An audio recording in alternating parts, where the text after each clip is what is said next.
السلام عليكم ورحمة الله وبركاته. ازيكم عاملين ايه؟ وحشتوني جدا جدا. منورين دايما قناة يومك اجمل مع ام فارس. يلا بينا بقى نعمل احلى صينية كفتة بالخضار. نسمي الله ونصلي على رسول عليه افضل الصلاة والسلام، واقول لكم مقادير الصينية ايه. معايا هنا نص كيلو من اللحم مفروم، معلوش اي حاجة خالص. بشرت بصلاية كبيرة وخدت المية بتاعتها لوحدها، وضفت كده البهارات بتاعتي: معلقة كبيرة توم باودر وبصل باودر، ومعلقة بهار مشكل للحمة، ومعلقة بابريكا، ومعلقة صغيرة ملح، وعودين كده من الكزبرة الخضراء، ومعلقتين لزيادة التأكيد ان الكفتة ما تفكش معايا معلقتين دقيق، او لو موجود عندك بقسماط. بس انا ضفت دقيق وهي مش هتفك مني ان شاء الله، بس انا عملتها للاطمئنان يعني. جبت مية البصل بقى كده ومرميتهاش، كنت بصبع بيها، بكور كده كور صغيرة حسب الحجم اللي انت عايزاه.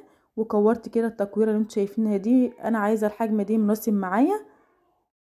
عملت نص كيلو بنفس الشكل كلته كده، وخلاص بعد ما خلصته ركنت في التلاجة شويه على ما اقطع الخضار بتاعي.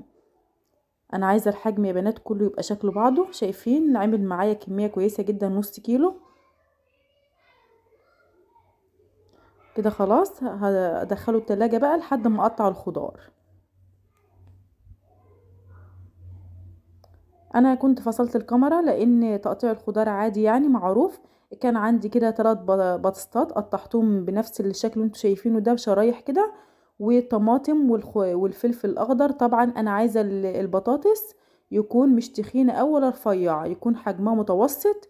وجبت الصينيه بتاعتي وفرشت كده في قاع الصينيه ورق زبده، وميه البصل موجوده معايا برضو. ضفت كده اول قطعه كده، بسم الله الرحمن الرحيم. طبعا عصيان الشيش طاووق ده انا نقحتها قبل ما استعملها في ميه سخنه علشان تبقى كويسه معايا كده. قبل الاستعمال لازم احطها في ميه سخنه. حطيت كده اول قطعه من البطاطس، وبعد كده قطعه الطماطم، وبعد كده قطعه الفلفل، وقطعه اللحمه. وكررت برضك العمليه بنفس الشكل. لما لقيت لسه عندي مساحه في العصايه، ضفت كده قطعه لحمه معايا. شايفين؟ ولا فاكك معايا ولا اي حاجه، ما شاء الله. هعمل معاكم واحد تاني برضو. انا عايزه قطعه البطاطس زي ما انتوا شايفينها كده معايا يا بنات، يا رب يكون واضحه. والطماطم يكون انا شايله منها الميه، بس احنا في ايام الوقت الطماطم بتاعتي ما فيهاش ميه كتير.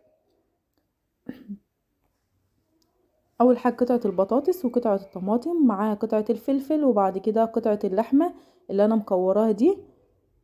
كررت كده نفس الشكل كده. انا عايزه الصينيه تاخد معايا الكميه كلها. طبعا سهله وسريعه جدا، ما بتاخدش وقت معايا خالص. وطبعا زي ما قلت لكم قبل كده ان احنا لازم نشكل في الاكل بتاعنا، علشان الاولاد هم اللي بقى بيتحكموا فينا دلوقتي.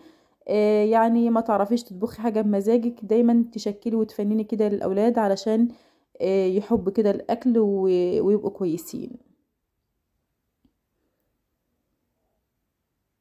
فكل الاولاد بيحبوا الاكل ده جدا، فنعمل كده وربنا يقدرنا ونعمل لهم كل حاجه حلوه. ربنا يخليهم ويبارك فيهم يا رب. لو وصلت لحد هنا بقى من فيديو، ما تنسيش اللايك والشير للفيديو، وتضغطوا على زر الجرس علشان اي فيديو نزله ينزل لكم على طول. ودوسوا لايك يا جماعه، اللايك مش بفلوس ولا باي حاجه خالص يعني، زي ما بخليكي تستفيدي انت كمان في ديني. مش هيخس عليك حاجه خالص غير لما تعملي لايك. لو عجبك الفيديو اعملي لايك.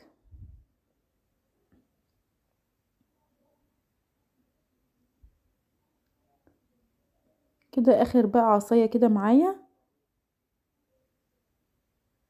فات بقى معايا كده شويه بطاطس. طبعا انا مش هرميهم، هحطهم برضو في الصينيه تاني، مش هرميهم. ايه رايكم بقى في الجمال والحلاوه دي؟ طبعا لسه ناقصها اهم تكه، لسه الصوص بتاعها. هجهز الصوص بقى علشان ادخلها الفرن على طول.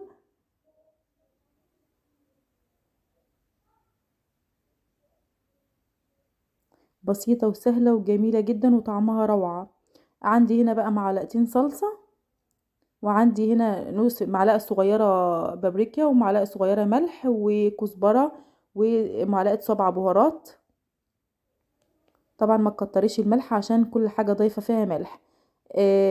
جبت كده ميه سخنه مغليه من الكتل وضفتها كده على الصوص، وسقيت بقى كل كده ايه قطعه معايا عايزه اسقيها بالصوص معايا، قطعه البطاطس واللحمه والطماطم غرقاها كده بالصوص،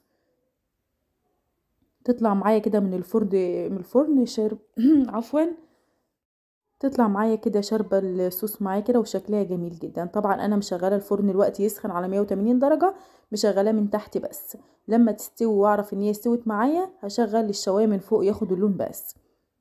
طبعا يا بنات انا كنت مجهزه بقى الرز بشعريه ومجهزه السلطه، يعني ما ينفعش تتاكل كده، عايزه تاكليها بعيش، او انا كنت طبخه معاها رز بشعريه وشويه سلطات بقى كده وشويه حاجات كده، ادخلها الفرن بقى تاخد السوا معايا وارجع لكم تاني.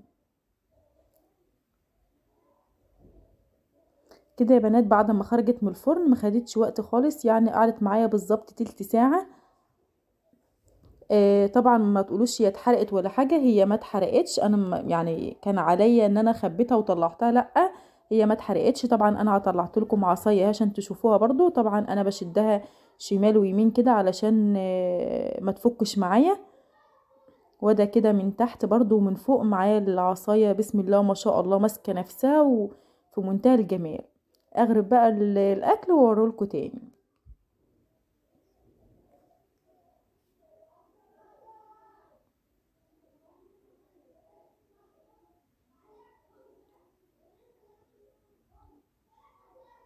كده بقى جهزت معاكم الطبق اللي انتوا شايفينه ده، رز بشعريه، انما ايه حكايه، طالع كده مدخن كده من الفرن.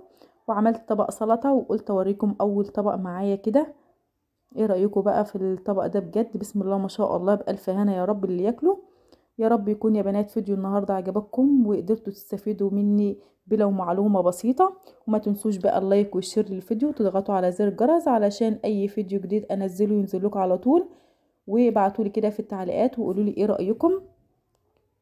اترككم في رعايه الله، السلام عليكم ورحمه الله وبركاته، باي باي.